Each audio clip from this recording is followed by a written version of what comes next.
Oke, Shalom Living Teens, ya dimanapun teman-teman semua berada.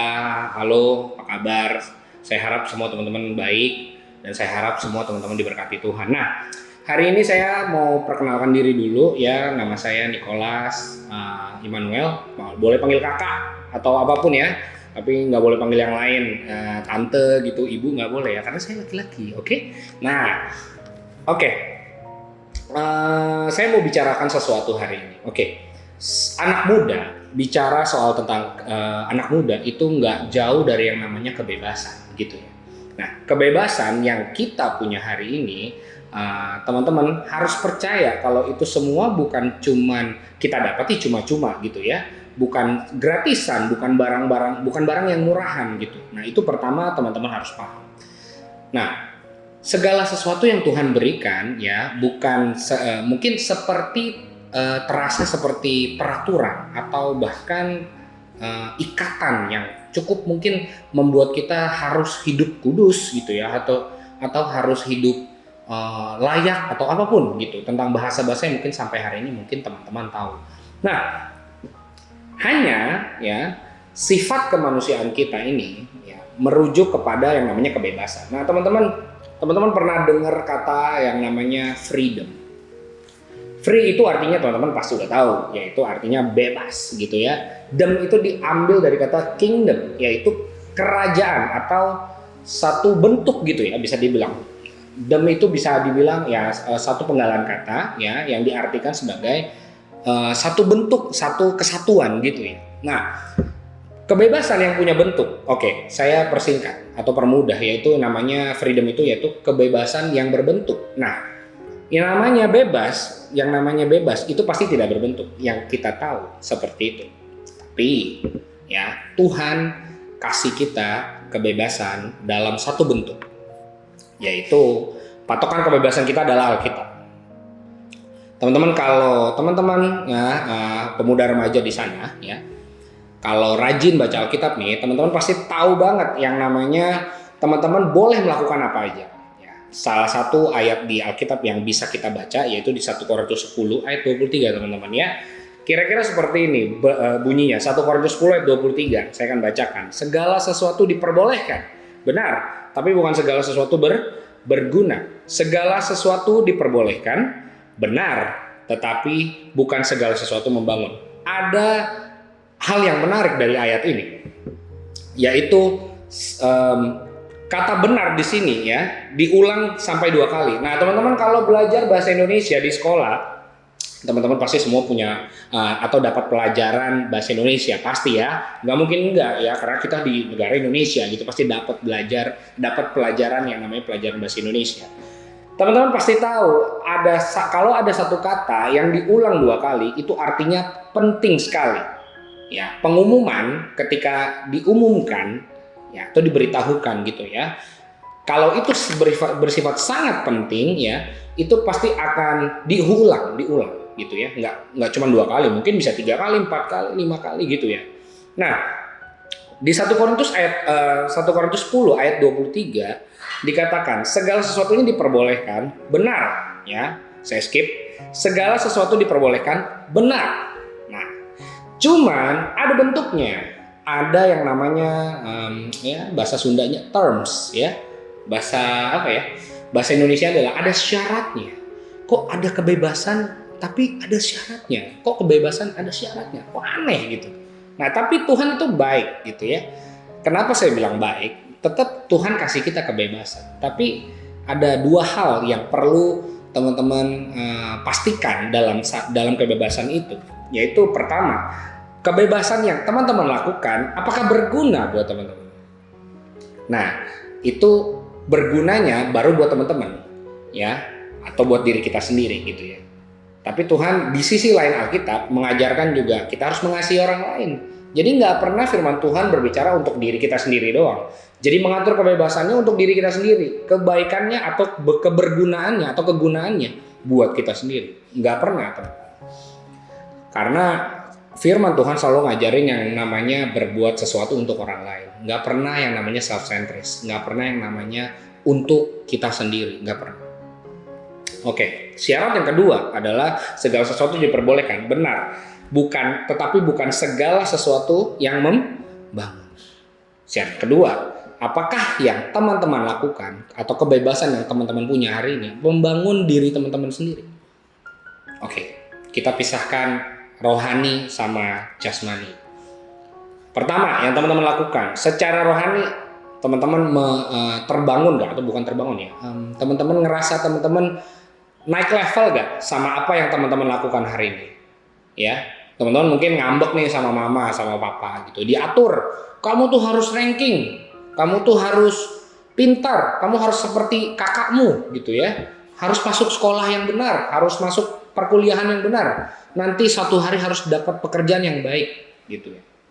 Tapi satu sisi kita merasa, loh, kita punya kebebasan, atau bahkan mungkin teman-teman sering banget melihat atau baca quotes-quotes gitu ya di Line, di Instagram gitu, di sosial media manapun yang quotes-quotes senja gitu ya, kan hari-hari ini tuh lagi ngetren banget ya gitu. Hidup tuh harus begini, begitu, begini, yang base-nya bukan Alkitab, tapi sepertinya bijak gitu ya. Dengar baik, sepertinya bijak. Ya, dengar baik-baik teman-teman. Sumber kebijakan yang paling bijak, yang paling benar, nggak ada yang lain, cuman di Alkitab. Dan bahasanya nggak boleh dipelintir-pelintir. Yaitu Alkitab itu sendiri harus ya di copy. Makanya teman-teman, kalau mau bikin quotes di Instagram, carinya di Alkitab, gitu ya. Atau dimanapun, di TikTok atau apapun, gitu ya. Nah, oke, kita bahas syarat yang kedua. Benar.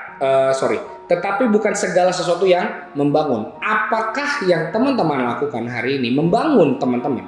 Contoh, hari ini mungkin teman-teman sering sekali main game gitu ya, main handphone gitu atau apapun gitu ya. Ya mungkin hari-hari ini yang paling melekat dengan tangan teman-teman yaitu adalah handphone gitu ya. Daily life-nya handphone gitu ya, apa-apa handphone, ya buang air besar bawa handphone gitu ya, atau apapun, ke kamar mandi nggak ngapa-ngapain bawa handphone gitu ya, cuci piring sambil nonton TikTok gitu-gitu atau apapun gitu ya. Nah, apakah yang teman-teman lakukan itu membangun teman-teman? Apakah yang teman-teman lakukan itu berguna buat teman-teman? Nggak usah ngomongin keluar dulu, ngomongin ke diri kita sendiri dulu. Membangun nggak? Oh iya membangun. Di TikTok banyak wawasan gitu ya. Banyak ini, banyak itu, tapi hari ini teman-teman ngerasa itu benar gak? Coba tanya sama diri teman-teman sendiri, benar gak sih? Nah seringkali ya kita jadikan sosmed itu ya atau apapun yang hari ini teman-teman tanpa sadar jadi berhalanya teman-teman gitu ya, itu jadi pegangan hidup. Tapi gue pernah lihat ya gini-gini gitu segala macam. Teman-teman filsuf yang rajin baca buku yang bener aja bisa salah, apalagi kita yang coba baca sosmed. Dengar baik ya. Dengar baik teman-teman. Nah, segala sesuatunya itu diperbolehkan. Benar, teman-teman nggak ada larangan buat teman-teman. Bahkan ada ayat berkata lo nggak boleh diremehin karena lo anak muda. Kita nggak boleh diremehin karena kita anak muda. Harus bebas. Keren.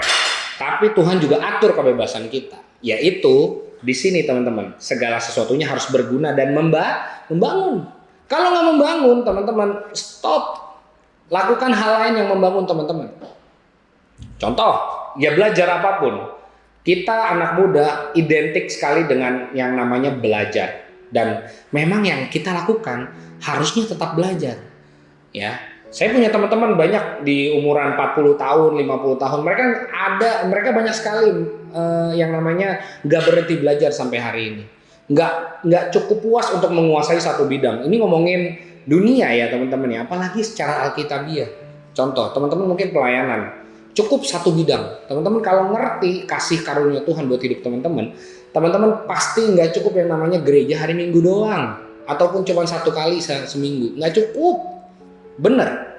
Kalau teman-teman sampai di titik itu, teman-teman harus percaya kalau segala sesuatu yang Tuhan lakukan buat teman-teman itu suatu hal yang berguna dan membangun buat teman-teman. Pertanyaannya adalah apakah kita sadar sama yang Tuhan lakukan buat hidup kita? Dan nggak cuma buat hidup kita, tapi lewat hidup kita juga.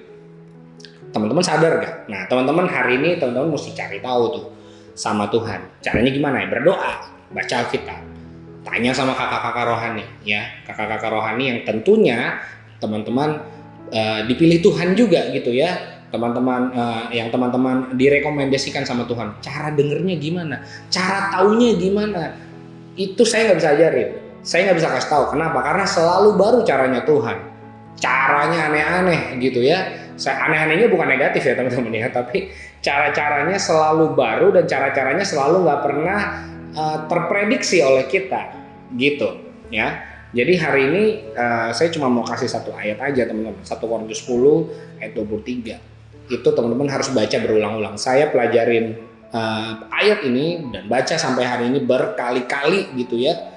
Saya mencari tahu gitu ya dalam hidup kita ya, dalam hidup saya gitu. Untuk apa sih yang sebenarnya mau Tuhan lakukan lewat kebebasan yang saya punya hari ini? Kan kita hari ini bebas banget, bener gak sih? Tuhan nggak bener-bener gerakan jari kita, Niko salah ya, harusnya ke kanan, harusnya ke kiri. Enggak, Tuhan nggak benar-benar melakukan seperti itu. Tapi sebenarnya Tuhan sudah mengarahkan kita. Lewat apa? Lewat Alkitab, lewat kakak-kakak yang sharing sama kita. Lewat segala sesuatu yang Tuhan kasih sama kita. Bedanya cuma kita nggak peka aja. Cuman seringkali kita bebal, seringkali kita nggak mau tahu, bodoh amat gitu. Yang kita tahu ya udah pelayanan jadi patokan. Teman-teman, pelayanan nggak pernah jadi patokan sesuatu atau seseorang ya jadi baik atau terlihat baik atau bahkan masuk surga, enggak. Atau bahkan bakal ketemu Tuhan secara pribadi, enggak. Teman-teman, banyak banget orang-orang yang udah pelayanan tahunan mereka nggak pernah ketemu Tuhan. Nah, papa saya satu kali pernah berkata, banyak orang bisa pelayanan tapi belum tentu semua orang bisa melayani, teman-teman. Itu keren banget. Sampai hari ini saya belajar terus tentang kata-kata itu dari papa saya. Papa saya selalu kasih tahu itu. Ingat, lu bisa melayani, ya, lu bisa pelayanan, tapi belum tentu lu bisa melayani Tuhan. Itu dalam banget buat saya. Sampai satu titik saya ngerasa, oke, segala sesuatunya memang namanya pelayanan harus mengorbankan banyak hal. Waktu, jiwa, tubuh, ya, semuanya, apapun yang bisa dikasih sama Tuhan. Tapi bedanya kita nggak minta imbalan dan kita tahu ya, kita nggak usah pikirin yang namanya imbalan, Tuhan udah siapin. Nah, kitanya sering kepikiran, capek. Nah, sekarang masalahnya adalah teman-teman yang teman-teman harus lakukan hari ini adalah teman-teman harus koreksi diri. Apakah yang hari ini teman-teman lakukan berguna, membangun teman-teman? Berguna gak buat teman-teman? Kalau berguna buat teman-teman, oke. Next step-nya, berguna gak buat orang lain? Membangun gak buat orang lain? Teman-teman harus tahu exactly. Teman-teman harus tahu dengan tepat bagaimana hal yang teman-teman lakukan itu membangun atau berguna gak buat kita semua, buat orang-orang yang teman-teman sayangi, papa, mama, ya, teman-teman sekolah, teman-teman yang lain gitu ya. Semuanya, apakah berguna, apakah membangun kita semua, gitu ya. Jadi teman-teman boleh hari ini mungkin kalau mau ngobrol sama papa mama, ngobrol sama teman-teman yang lain, selesaikan apa yang mungkin teman-teman nggak pernah selesaikan gitu ya. Teman-teman setelah melihat video ini, teman-teman setelah mendengarkan hal ini, coba teman-teman koreksi diri lagi gitu. Apa yang belum selesai ya, apa ya gitu ya gitu. Jadi teman-teman seperti itu, oke? Nah, firman Tuhan telah diberitakan teman-teman. Jadi teman-teman bisa baca Alkitab khususnya di 1 Korintus 10 ayat 23, dan semoga firman Tuhan ini memberkati teman-teman dan shalom.